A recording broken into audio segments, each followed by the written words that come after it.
Good morning, students. Today we will be discussing normal distribution, normal curve, and a test of significance as a part of statistics. So,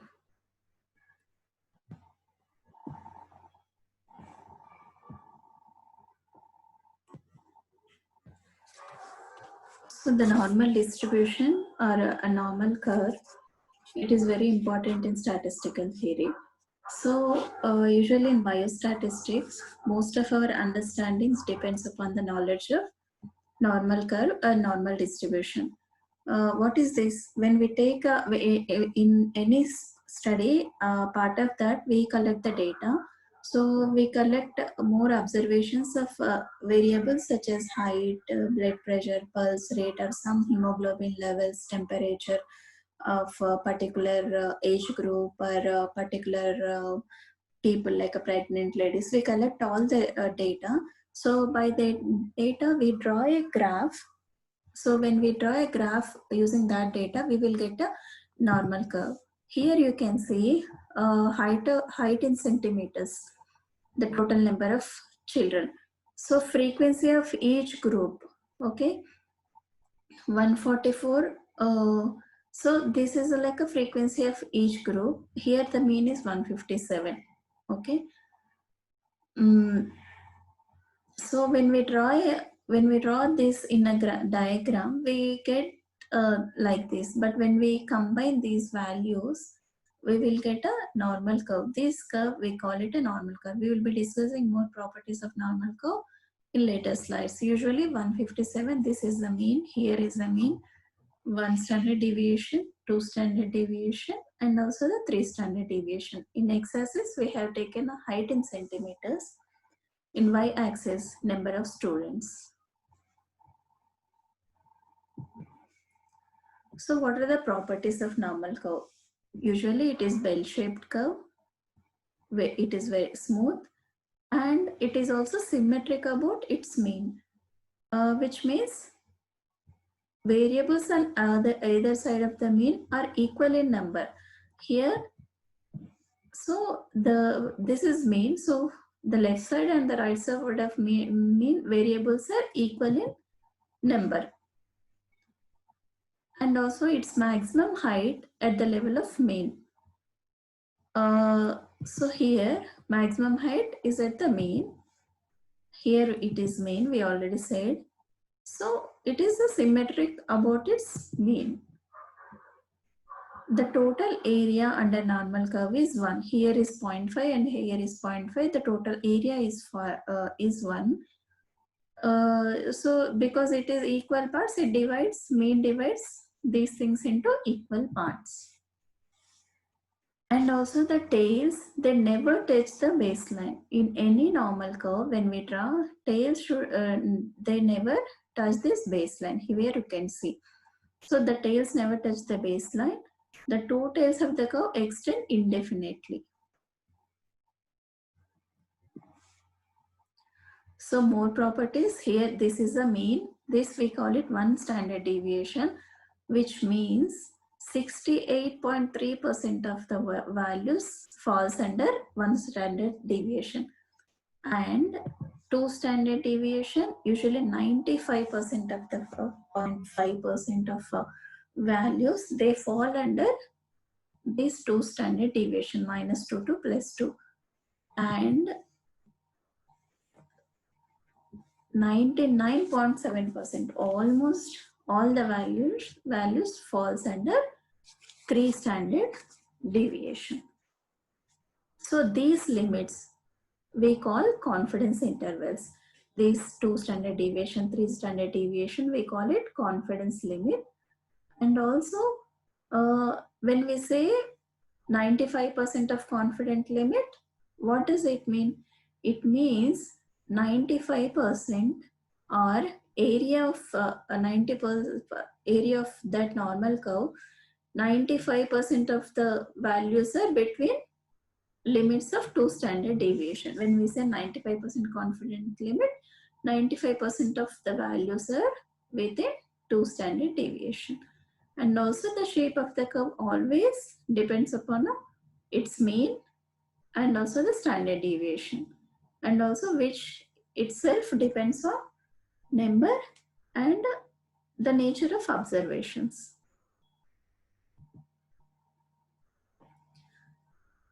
Like we already said, the point of inflection of the normal curves are mean plus or minus 1 standard deviation, mean plus or minus 2 SD, mean plus or minus 3 SD. These limits we call confidence intervals.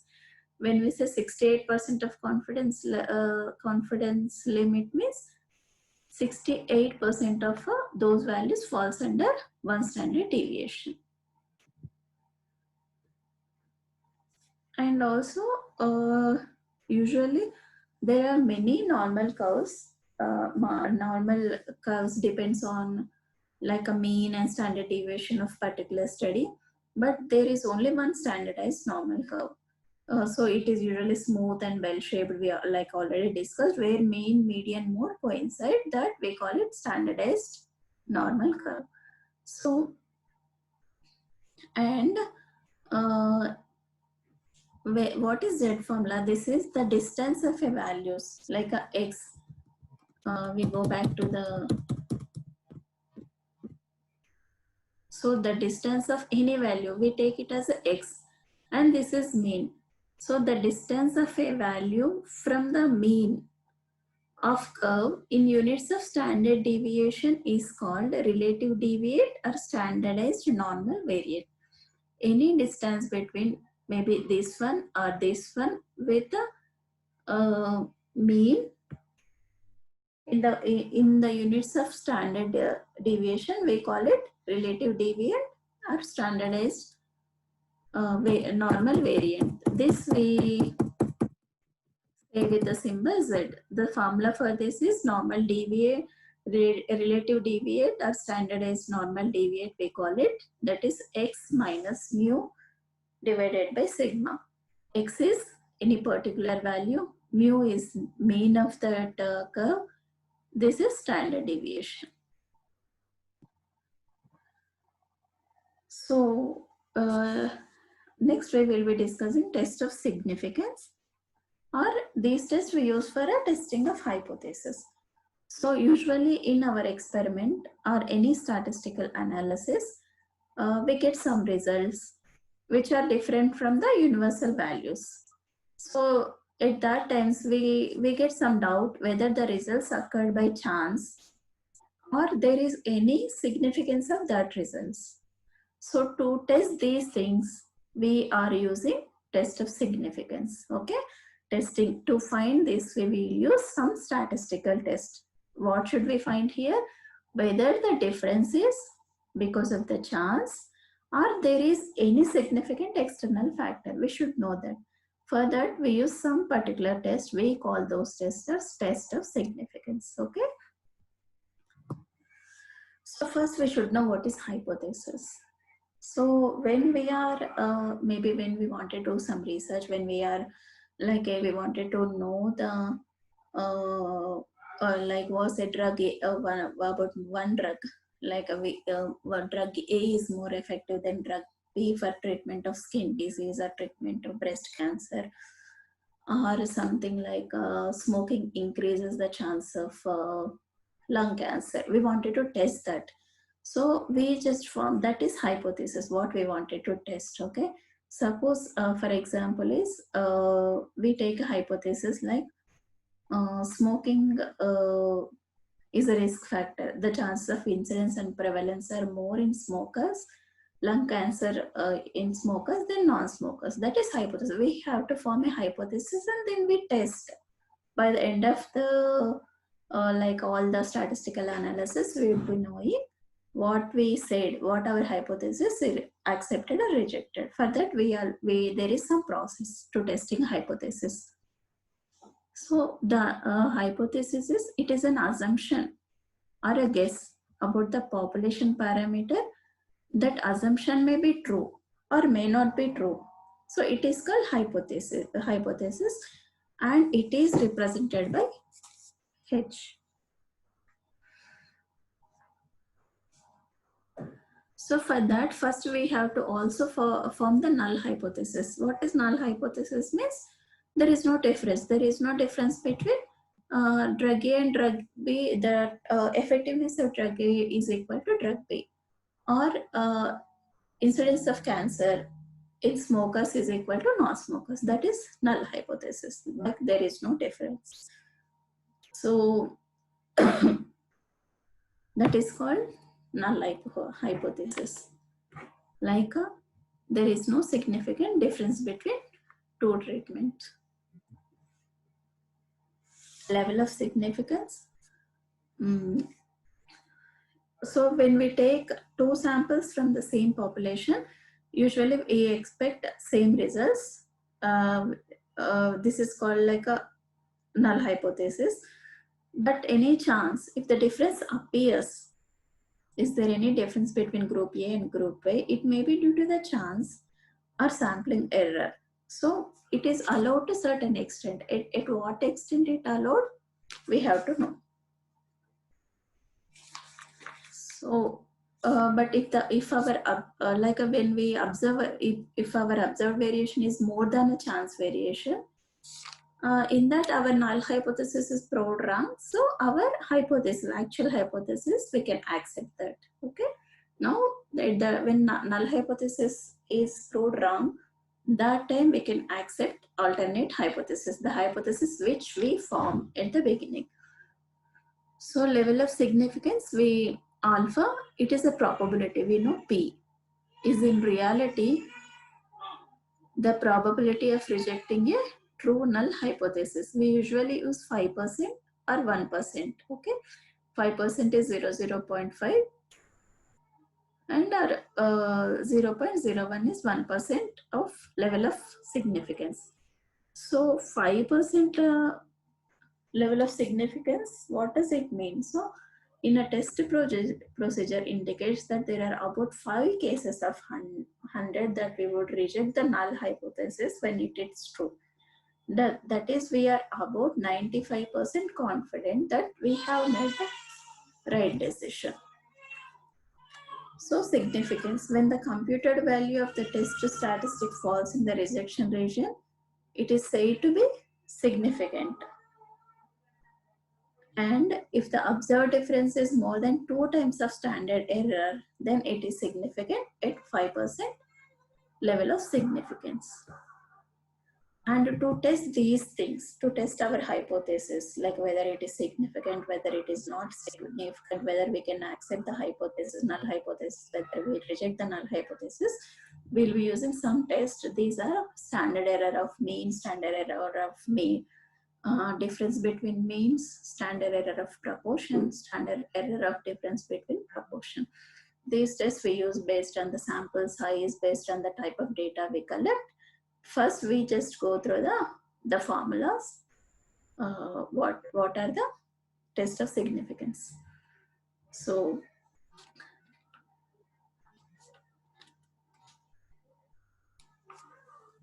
standard error of means it is like a difference between population mean and also the sample mean.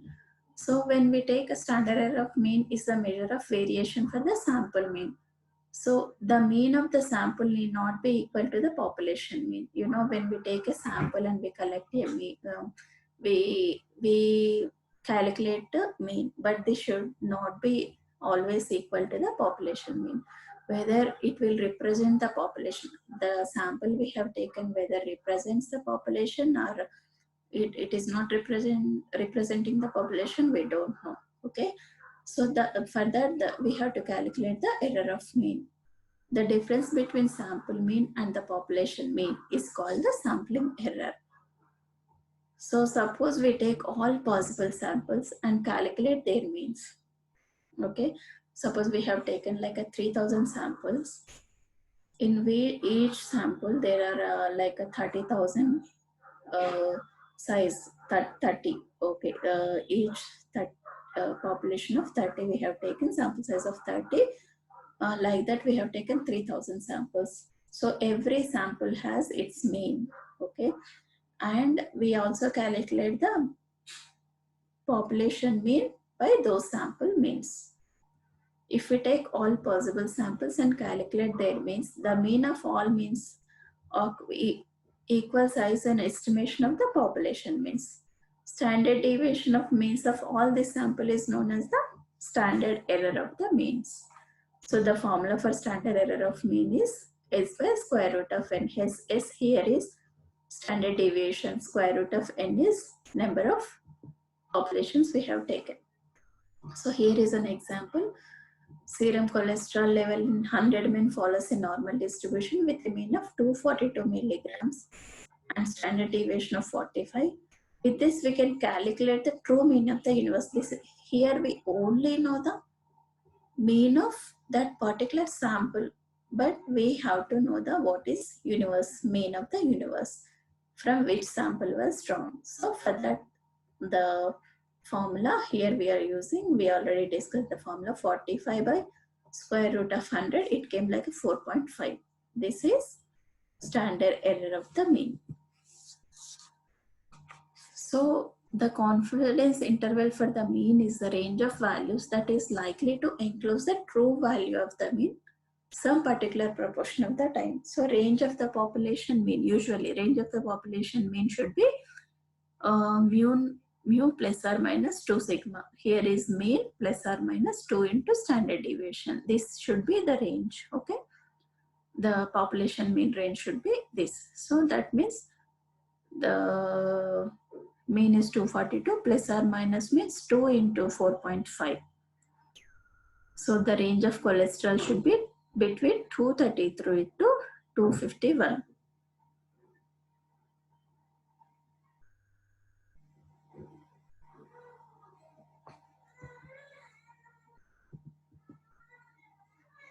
So P is equal to 0.5 means hence the chances will be only 1 in 20 that the population mean would be outside these limits. So usually here the confidence limits, normal deviate, we have seen the Z formula for this calculation, and also significance. What is the significance? If P is less than 0.05, we call it significant. P is equal to 0.5 is just significant. P more than 0.05, it is not significant, okay? Here mean values also, if the outside of 95% of confidence limits, we just within the confidence limits or within the confidence limits. Standard error of difference between the means. So when we take a two samples example, but when we calculate the means, we assume the both means should be same. But if there is any significant difference found, we think that it is by chance or some external factor is acting. For that, we should be using this formula. So for that, the formula for standard error of difference between mean is standard deviation square root divided by n1 plus, this is also standard deviation divided by the second population. Here we are taking two population. It is used to find whether the significance between means is, whether the difference between mean is significant.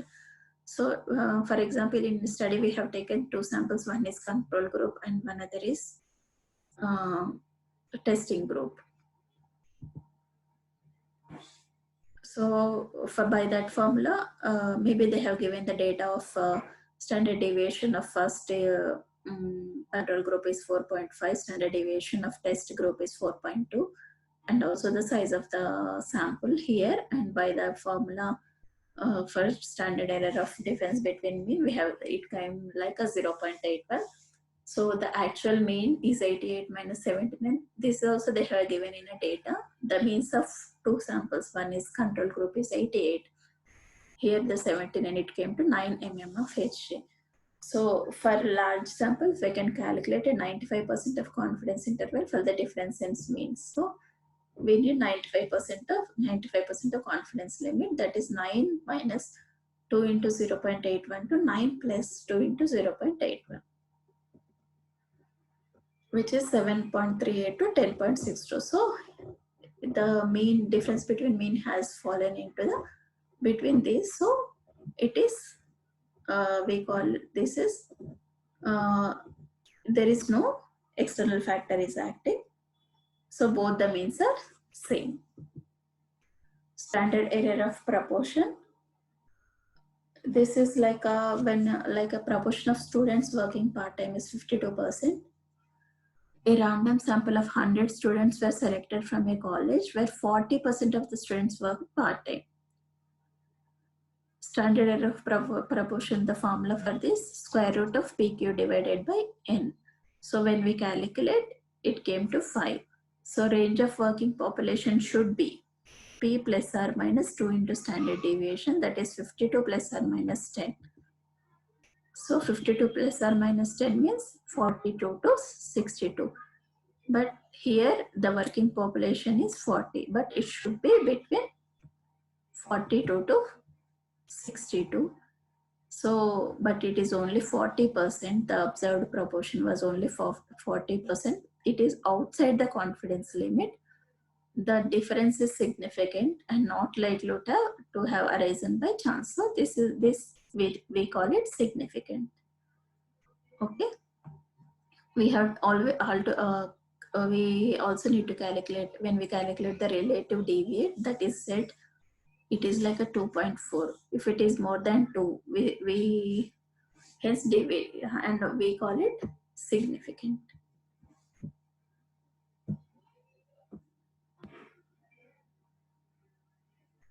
And also there is another one, standard error of difference between proportion. It is like also standard error of difference between means, when we are looking calculating, when we are taking two groups of population, we use this one.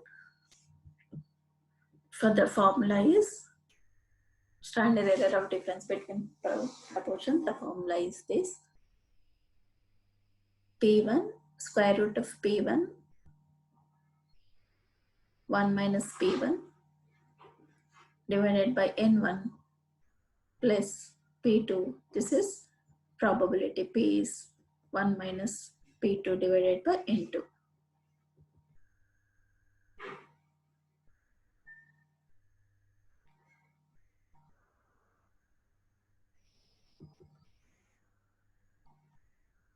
So when we calculate like this,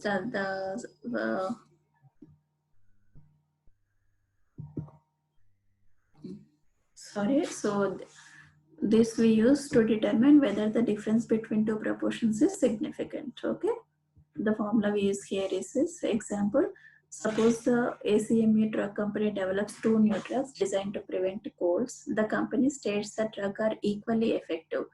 To test this claim, they choose a simple random sample of 200 men, comparable in all respects, randomly divided into two groups. So group A and group B, number of exposures. So exposures, group A 90 and group B 86. Number of cases 22 and 14 in group A, group B. Attack rate is 24.4%, 16 They have given this data. We should know whether the difference between two proportions is significant. So for that we have to calculate. When we have calculated,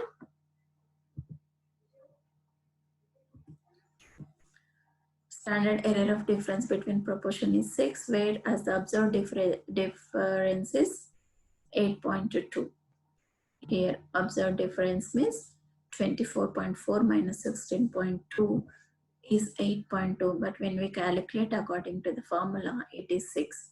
Since the observed difference is less than 2 into standard error of difference between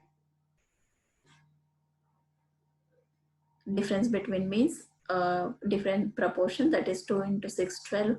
There is no strong evidence that there is any difference between the efficacy of the two drugs, because it is 6, actually 8.2, but it should be 2 into 6, 12. It should be range between 6 to 12. So here we can say that there is no difference between the efficacy of the two drugs. So these 4 tests, and there are a few more tests we use. We don't use all the tests in all the settings. It differs with the size of the population and also the nature of the study. Okay, thank you.